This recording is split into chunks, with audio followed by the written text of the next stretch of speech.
नमस्कार प्रणाम दोस्तों, मैं हूं नरसिंह सम्राट और अभी आप देख रहे हैं डिजिटल न्यूज भोजपुरी।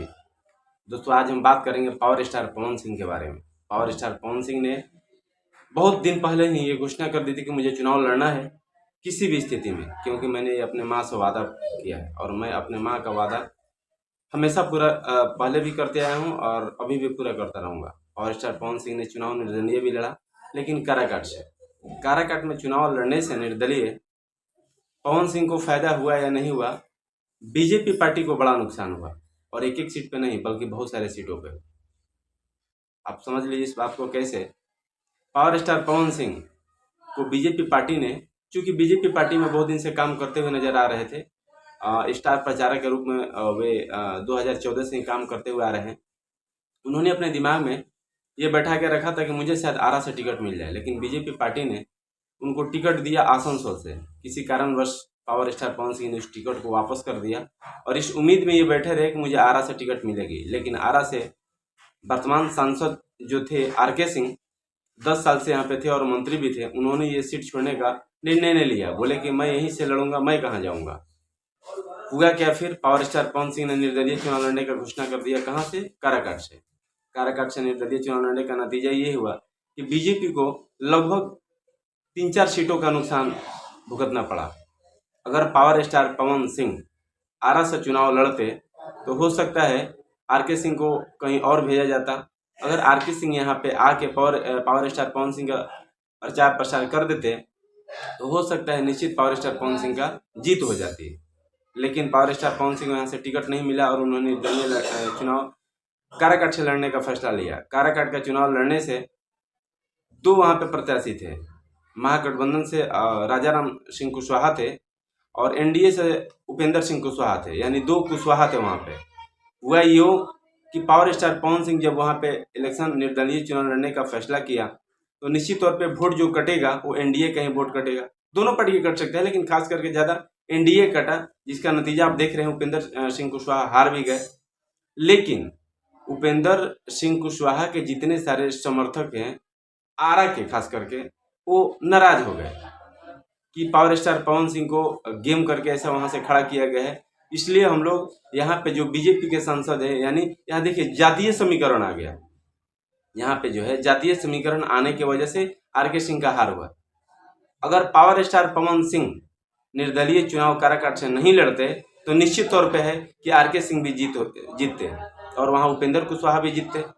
यानी 2 सीट तो ऐसे क्लियर दिख रहा है। उपेंद्र सिंह कुशवाहा वहाँ हार गए और यहाँ पे आर.के. सिंह भी हार गए। ये मेन वजह है पावर स्टार पवन सिंह का। तो निश्चित तौर पे ये कहा जा सकता है कि पावर स्टार पवन सिंह हारे हैं, लेकिन हार कर भी जीत गए, क्योंकि उनकी जो सोच थी वो सोच उनकी पूरी हो गई। उन्होंने पहले से ही सोचा था कि मैं जीतूँ या न जीतूँ। एक भोजपुरी में हम लोग कहावत बोलते हैं, ना खेलब ना खेले देव, खेलवे बिगाड़ दे। बस वही स्थिति हुआ, न जीते न जीतने दिए। और सिर्फ वहीं के संसदीय क्षेत्र में उन्हीं जो वहाँ पे एनडीए से सांसद खड़े थे उपेंद्र सिंह कुशवाहा, उन्हीं को नहीं जीतने दिए, बल्कि आरा के जो उनका गृह जिला आरा है, आरा के जो वर्तमान सांसद थे, 10 साल से थे, यहाँ पे मंत्री भी थे, बीजेपी पार्टी में एनडीए में उनकी अच्छी खासी पैठ थी, उनकी भी हार गई। हालांकि वो हर जगह बोलते आ रहे हैं कि मैं काम किया हूँ और काम के वजह से मैं वोट मांग रहा हूँ। बहुत सारी जनता ये भी बोलती थी कि आर.के. सिंह काम किए हैं, लेकिन काम किए हैं नहीं किए हैं तो सब कुछ खत्म हो गया। जातीय समीकरण के आग में आर.के. सिंह झुलस गए और झुलस के उनकी जो है हार हो चुकी। आप समझ रहे हैं। तो पावर स्टार पवन सिंह का अगला विधानसभा में क्या सोच है ये अभी कुछ कहा नहीं जा सकता है। निश्चित तौर पे है कि लोकसभा का जब चुनाव लड़ेंगे तो कहावत है भोजपुरी में, फिर हम बोल रहे हैं कि हाथी पे चढ़ के गधा बना चढ़ जाला। यानी लोकसभा चुनाव लड़ के और फिर विधानसभा चुनाव तो लड़ेंगे नहीं, निश्चित तौर पे फिर अगली तैयारी होगी। उनके छोटे भाई का ही ट्रेडिंग स्टार खेसारी लाल यादव ने एक मीडिया के सामने बड़ा अच्छा सा शब्द बोला है कि पावर स्टार पवन सिंह कभी नेता बन ही नहीं सकते। यानी उनके कहने का मतलब ये नहीं है कि वो राजनीति में आए हैं तो नेता नहीं बने। उनके कहने का मतलब ये है कि वो राजनीति में आए हैं लेकिन नेता बन के लोगों का सेवा नहीं करेंगे, बल्कि बेटा बन के लोगों का सेवा करेंगे। नेता वो कभी बन ही नहीं सकते, ऐसा खेसारी लाल यादव ने कहा। उनका कहने का मतलब ये था कि नेता कभी बन ही नहीं सकते, यानी राजनीति में वही लोग आते हैं जिनको सेवा करने का ये रहता है कि मैं सार्वजनिक सेवा करूंगा, लोगों का सेवा करूंगा, जनता का सेवा करूंगा, जनता जिस चीज़ से वंचित है उन चीज़ों को मैं पूरा करूंगा। तो पावर स्टार पवन सिंह राजनीति में अगर आए हैं तो नेता बन के लोगों की, जनता की सेवा नहीं करेंगे, बल्कि एक बेटा बन के जनता की सेवा करेंगे। और ये राजनीति है, इसमें हार और जीत होती रहती है। हारने से घबराना नहीं है और जीतने से ज़्यादा उत्साहित भी नहीं होना है।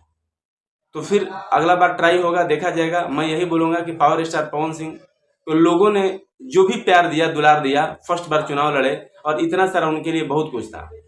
अब यहाँ पे बात करेंगे कि हारने का भी उनका मुख्य वजह कुछ ऐसी है जो चूक उनसे हो गई। अब चूक होने का कारण आप भी समझते होंगे।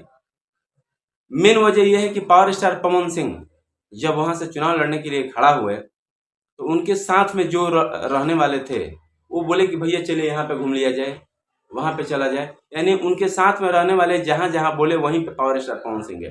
पावर स्टार पवन सिंह को जहां पे वोट अपना पहले से था, यानी लग रहा था कि यहाँ पे हमारे समर्थक है, यहाँ के लोग मुझे वोट देंगे, वहां पे न जाके वो उस स्थल पे जाते जहां उनका वोट नहीं था, वहां पे वोट बनाते तो हो सकता है और भी अच्छा खासा रिस्पॉन्स आता। लेकिन 2029 में फिर देखिए क्या होगा, कुछ कहा नहीं जा सकता है। चुनाव लड़ेंगे या नहीं लड़ेंगे।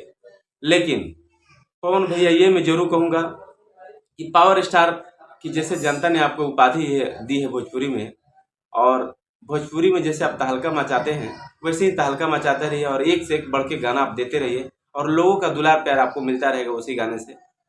मैं यही बोलूँगा। दोस्तों, आपकी क्या राय है, आपकी क्या सोच है पावर स्टार पवन सिंह के बारे में कि चुनाव निर्दलीय लड़के को क्या अच्छा किए या गलत किए? क्या उनको चुनाव लड़ना चाहिए था या नहीं लड़ना चाहिए था? क्या चुनाव अगर लड़े तो काराकाट से ही क्यों लड़े, वहां से लड़ना चाहिए था, नहीं लड़ना चाहिए था? आप लोग अपना राय कमेंट बॉक्स में जरूर बताइएगा। इस टाइप का न्यूज और इंटरव्यू देखने के लिए अगर अभी तक डिजिटल न्यूज भोजपुरी को सब्सक्राइब नहीं किए हैं तो प्लीज़ दोस्तों चैनल को सब्सक्राइब कर लीजिए। अगर आप फेसबुक पेज पे देख रहे हैं तो पेज को फॉलो कर लीजिए और शेयर कीजिए दबा के। फिर आपसे मिलेंगे, तब तक के लिए जय हिंद।